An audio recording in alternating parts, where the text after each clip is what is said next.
9 मई 1540 और 1582 ये दो तारीखें आप याद कीजिए, क्योंकि आने वाले 8 मिनट के इस छोटे से वीडियो में एक ऐसी तारीख आपके सामने मैं बताने जा रहा हूँ जो आपके रोंगटे खड़ा कर देगी।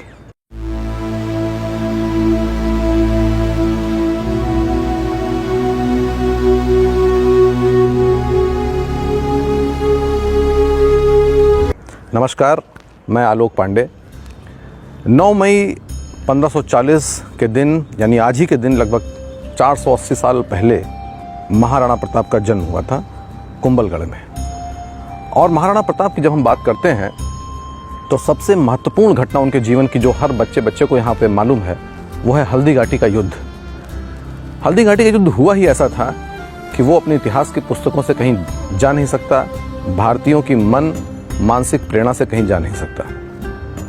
लेकिन वास्तव में राणा को जो महाराणा बनाया है वो हल्दी घाटी का युद्ध नहीं, हल्दी घाटी के युद्ध के बाद का उनका 20 साल का वो संघर्ष है जो उनके शौर्य, उनके धैर्य, उनके डिटर्मिनेशन को, उनके करेज को, उनके बलिदान को हमारे सामने प्रस्तुत करता है। और आज भारतीय युवाओं के सामने जो एक हीन भावना की, और पर्टिकुलरली हिंदू युवाओं के सामने जो एक हीन भावना की स्थिति पैदा हो रही है, उसको दूर करने के लिए राणा के इस इतिहास को जानना बहुत ज़रूरी है।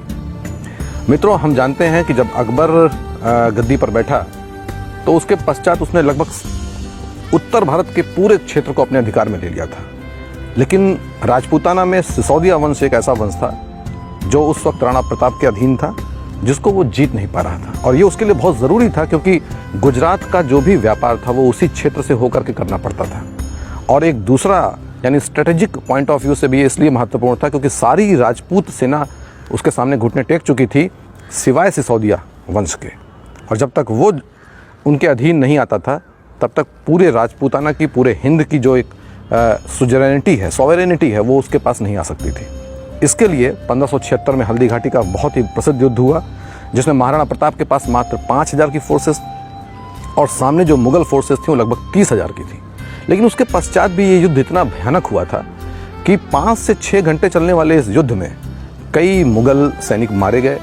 राणा प्रताप को पीछे हटना पड़ा। चेतक का शौर्य हम इसमें देखते हैं जिसमें वो उनको सुरक्षित स्थान पर लेके जाता है, अपने प्राणों की आहुति दे देता है।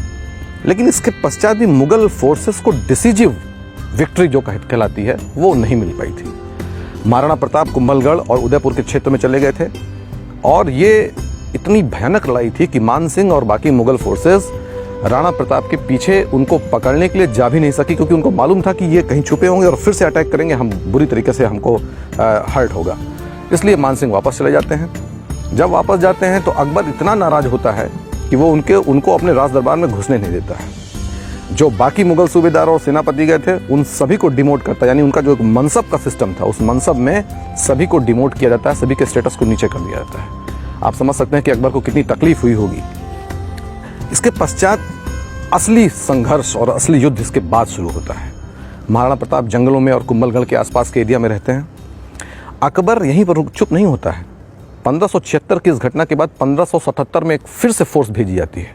ये फोर्स शाहबाज हुसैन, सैयद कासिम, सैयद हाशिम और मान सिंह तो थे ही, लगभग 30,000 की फोर्स फिर से राणा प्रताप के लिए जाती है। ये फोर्स भी हारती है और डिसीजिव विक्ट्री किसी को नहीं मिलती है। अकबर वापस बहुत नाराज होता है। 1578 में अगेन द फोर्स और रीइंफोर्समेंट वाज गिवन। कितना महत्वपूर्ण था सिसोदियाओं को हराना अकबर के लिए, आप इसे समझ सकते हैं। ये फोर्स भी शहबाज खान के अधीन जाती है और इसमें एक बहलोल खान का भी एक नाम आता है सेनापति का, जो बहुत लंबी हाइट का और बहुत ही क्रूर व्यक्ति था। ये भी वहाँ जाता है। राणा प्रताप इसमें भी नहीं हारते हैं और दोनों में से किसी को भी निर्णायक विजय प्राप्त नहीं होती है। इसके बाद 1579 में फिर से ये सेनाएं जाती हैं शहबाज खान, बहलोल खान और मान सिंह के नेतृत्व में। लेकिन ये फोर्सेस भी राणा प्रताप को हरा नहीं पाती हैं। राणा प्रताप गुरिल्ला पद्धति से लड़ाई करते हैं और अंधतोगत्वा मुगल सेना पीछे हटती है। 1580 में फिर से अटैक होता है। यानी देखिए अकबर के लिए कितना महत्वपूर्ण था। हर साल एक नई फोर्स के साथ वो राणा प्रताप को अधीन करने के लिए फोर्स भेज रहा था। 1580 में जो फोर्स जाती है उस फोर्स का जो नेतृत्व कर रहे थे वो मशहूर उर्दू सेनापति और उर्दू कवि अब्दुल रहीम खान खाना जी थे। इस फोर्स को भी कोई भी किसी भी तरीके की सफलता नहीं मिलती है। ये फोर्स भी वापस जाती है। लेकिन इन लोगों ने इस पूरे प्रकरण में ये काम किया कि 36 डिफरेंट लोकेशन पर मुगल चेकपोस्ट बनाई और सब जगह लगभग 1000, 2,000 की फोर्सेस रखी। यकीन मानिए कि जो राणा प्रताप को हराने के लिए फोर्सेस भेजी जाती थी, वो फोर्सेस 2, 5, 10 हज़ार की नहीं, 30, 40 हज़ार की मुगल माइटी फोर्सेस होती थी। आप कल्पना कर सकते हैं कि complete Mughal forces, Mughal army का लगभग 40 to 50% महाराणा प्रताप को हराने के लिए लगा था और लगातार लगा था। 1581 में एक साल राणा प्रताप को समय मिलता है, क्योंकि उस साल कोई भी उनके ऊपर अटैक नहीं होता है। और ये वही समय था जब भामा शाह जैसा एक नगर सेठ उनके पास आता है और कहावत इस तरीके की, मैं हल्दी घाटी भी गया हूँ, देवार भी गया हूँ, अन्य क्षेत्रों में भी गया हूँ, चावंड भी गया हूँ। कहावत वहाँ की ऐसी है और वहाँ के लोकल लोगों का कहना ये है कि ये इतने पैसे दिए गए थे कि 12 साल तक 25,000 की फोर्स बिना किसी दूसरे डोनेशन के ऊपर रह सकती थी और कायदे से मेंटेन किया सकती थी। भामा शाह का नाम इसीलिए अमर है और राजस्थान की सरकार में और बाकी अन्य सरकारों में कई योजनाएं उनके नाम पे चलती हैं। 1581 के बाद 1582, 16 सितंबर 1582 का दिन आता है। उदयपुर से अजमेर के बीच में एक घाटी है जिसका नाम है देवार, और ये देवार ही राणा प्रताप चुनते हैं, अपनी एक फोर्स बनाते हैं और इस फोर्स में भील, कोल और राजपूत का एक सम्मिलित संगठन बनता है। ये विजयादशमी का दिन था। महाराणा को ये यकीन था कि आज के दिन हमको आर या पार की लड़ाई लड़नी है। लगभग 50,000 की फोर्स सामने, 10-1,000 की फोर्स जिसमें भील, तीर, कमठे लेकर के अपना युद्ध कर रहे थे। विजयादशमी के दिन जब पूरा भारत, तत्कालीन भारत, दिए जला करके भगवान राम के अयोध्या में आने की पवित्र अवसर को सेलिब्रेट कर रहा था, उस समय महाराणा प्रताप अपने फोर्सेस के साथ अटैक करते हैं।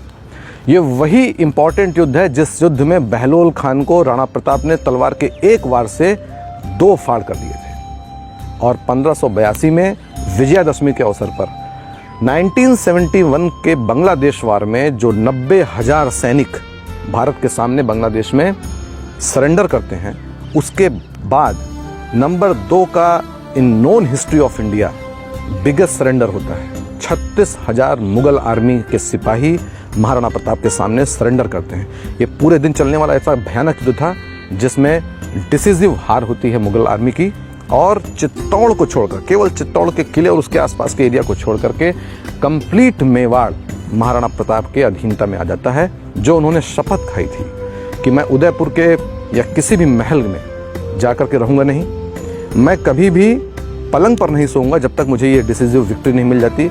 ये विक्ट्री लगभग इनकी ये जो उन्होंने प्रतिज्ञा ली थी, ये प्रतिज्ञा लगभग पूरी होती है और महाराणा बनने का जो उनका सफ़र वहाँ ख़त्म होता है। ये इतनी डिसिसिव हार थी कि इसके पश्चात अकबर को 1584 में वापस आना पड़ा। 6 महीने तक उसने वहाँ कैंप किया, उसके बावजूद महाराणा प्रताप को नहीं हरा पाया और वापस आगरा चला गया। लेकिन ये जो बैटल ऑफ देवार है, ये दीवार इंडियन हिस्ट्री में आपको कहीं नहीं मिलेगी, या इसका उल्लेख भी किया जाएगा तो केवल 1 लाइन या 2 लाइन में किया जाएगा। मैं खुद IAS की तैयारी करते समय हिस्ट्री को एज ऑप्शनल मैंने पढ़ाई की है, बहुत पढ़ाई की है, 6-7 साल पढ़ाई की है और बहुत किताबें पढ़ी हैं। लेकिन जो बैटल ऑफ दीवार है, ये बैटल ऑफ दिवेर हमको कहीं भी दिखाई नहीं पड़ती, या दिखाई भी पड़ती तो 1-2 लाइन में। भारतीय युवाओं, विशेष रूप से हिंदू युवाओं में जो हीन भावना की भावना है और वो इन्फीरियरिटी कॉम्प्लेक्स से अपनी नज़रें नीचे करके चलते हैं, उनके लिए जानना बहुत ज़रूरी है।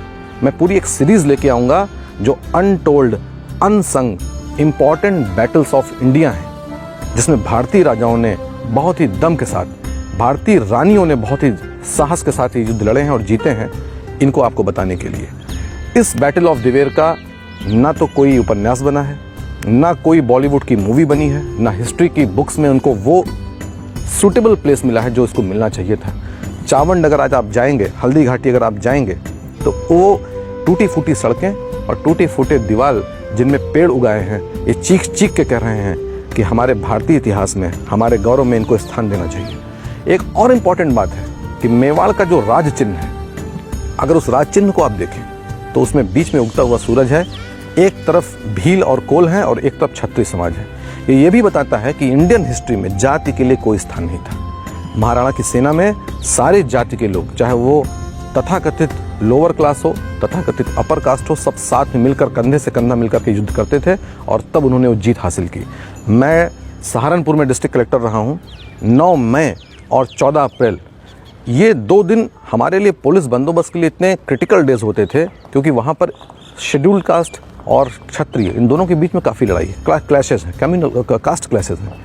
इनको आज से 400 साल के पहले के इस इतिहास को देखना चाहिए, आपस में एक होकर रहना चाहिए, और जो इन बैटल्स को और जो महापुरुष हमारे हैं जिनको ये गौरव हमको गौरव देते हैं, हमको हीन भावना से ऊपर उठाते हैं, इनके बारे में भारतीय युवाओं को पढ़ना चाहिए।